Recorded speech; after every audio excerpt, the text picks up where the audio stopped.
Hey, what up, guys? This is Ryan with Brainstorm. So, when you talk about percent, like everyone has heard percent since you're a toddler. You'll hear it in school, like, oh, you got a 73% on your test, or some salesman will make 15% of his sale, but you probably never really analyze the word percent, right?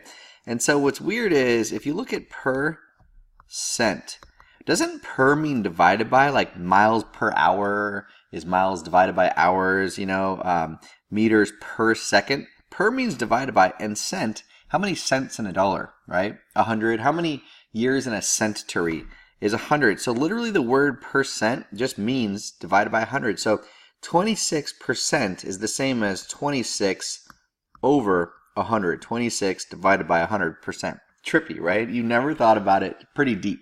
So you can quickly change any percent into a fraction because it already is a fraction. That's what percent means, right? And so here's a few things that could come up potentially when you're understanding percent. Anytime it's convenient enough to be true that you did something out of 100 tries, like let's say you got 89 questions out of 100 right. What is your percent correct? Well, that's easy because it's already out of 100, so that would be 89%, right? It would be 89 over 100.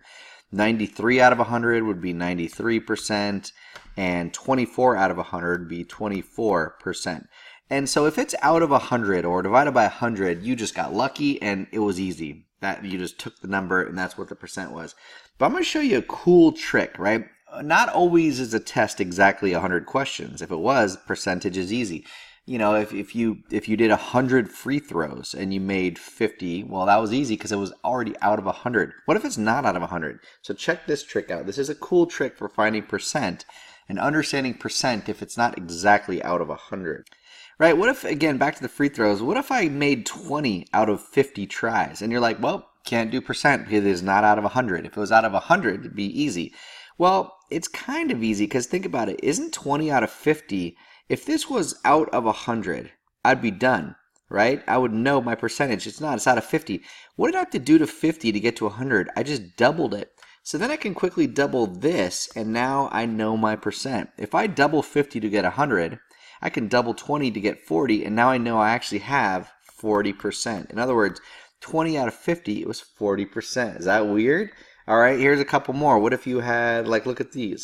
What if I had 15 out of 50, 30 out of 50, or 10 out of 50, and they said they wanted these in percent?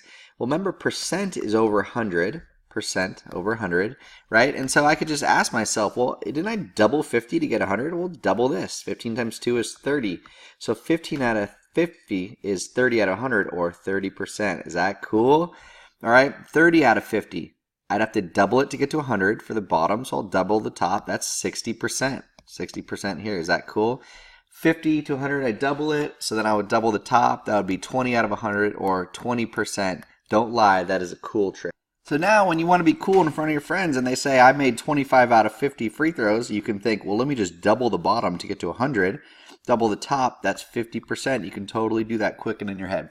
So that's the basic understanding of what percent is. Percent divided by 100.